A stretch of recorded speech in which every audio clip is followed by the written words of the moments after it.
This is Abnormal Entertainment. Hey there, oddities.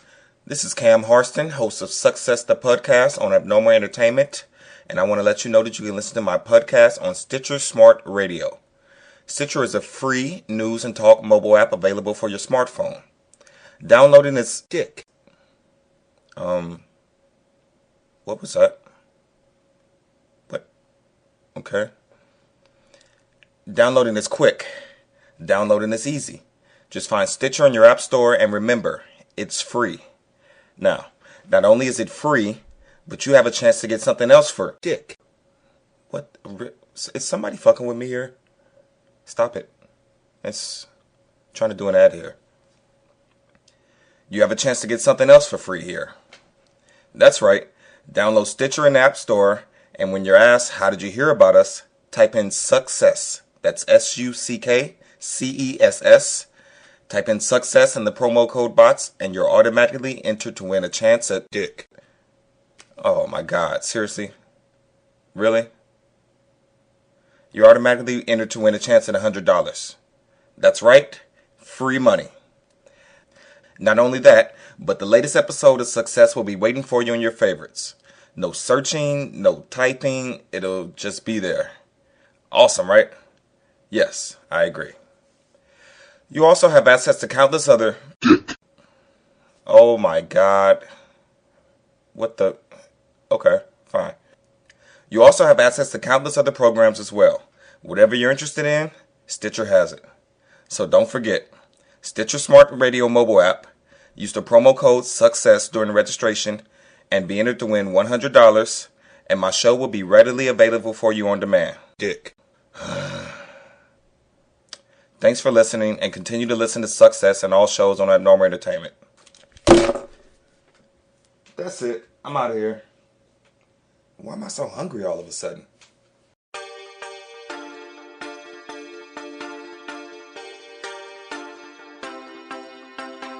You notice I say dick a lot. You notice I say dick a lot. You notice I say dick a lot. You notice I say dick a lot. Dick, dick, dick, dick.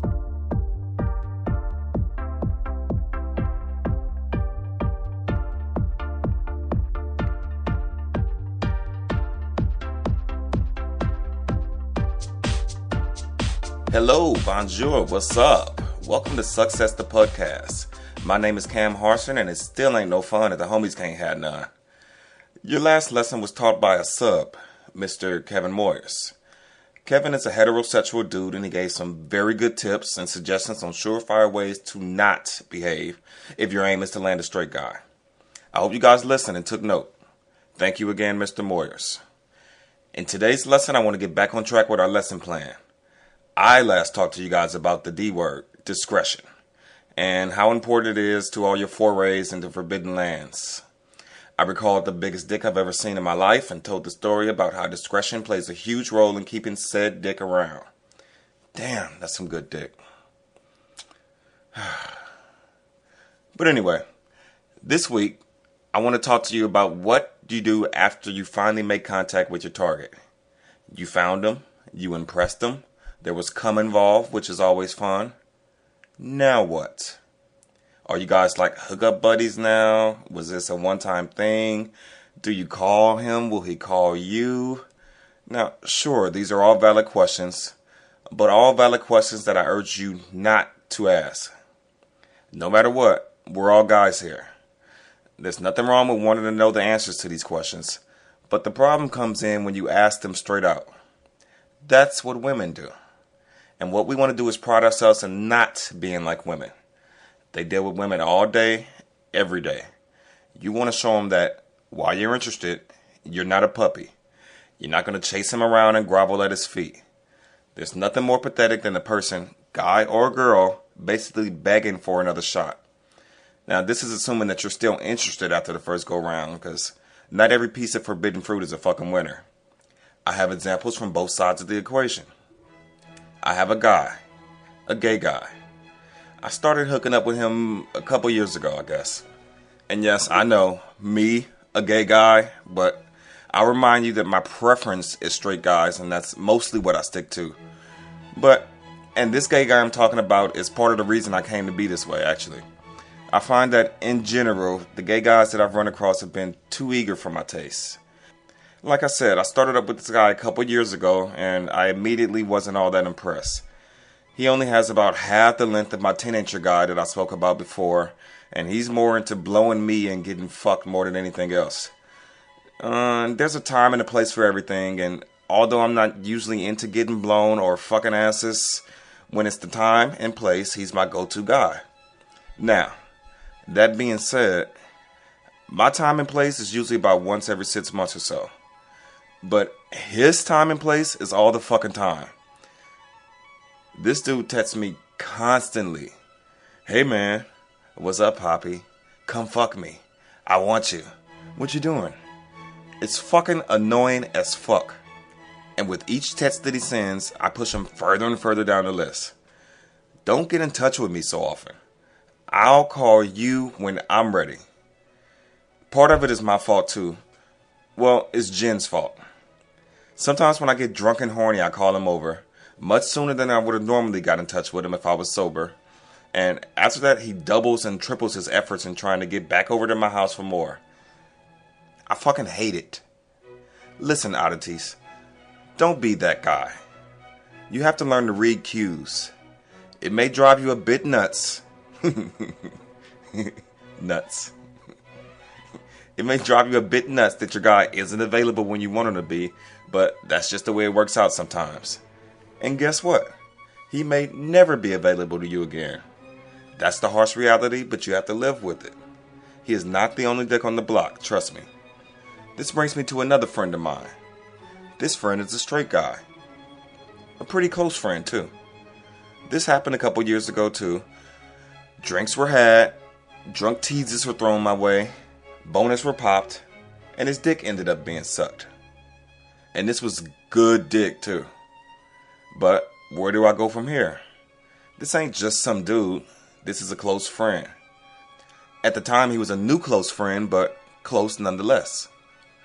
So here I am, and I fucking loved it. So did he, but now what? I told him once that if he's ever down for it again, say the word. I'm there.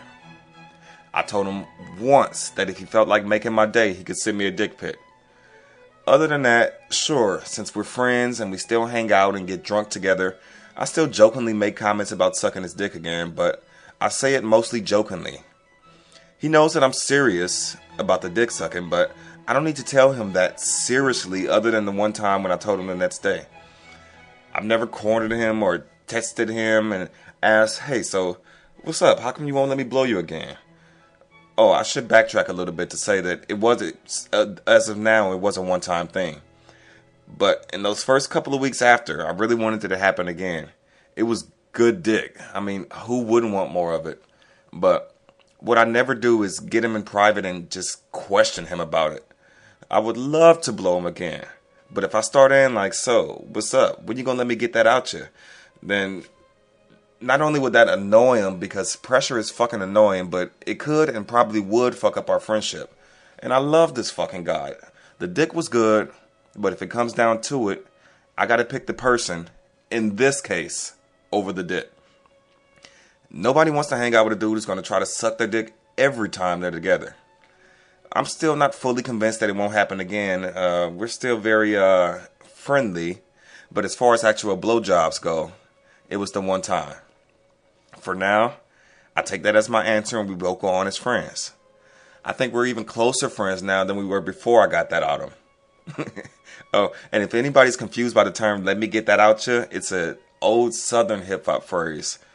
If you're telling somebody you want to get that out of them, it literally just means that in some kind of way, you want to get the cum from them. I always liked that one. Right up my alley.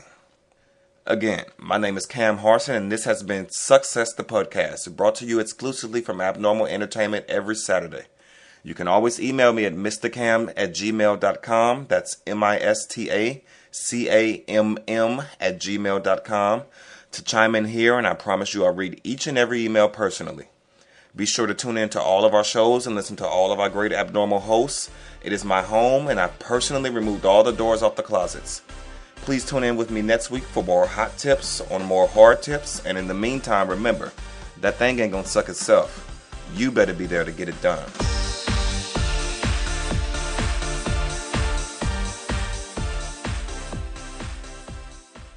Head to abnormalentertainment.com for podcasts, blogs, and videos. New content goes up every single day at abnormalentertainment.com.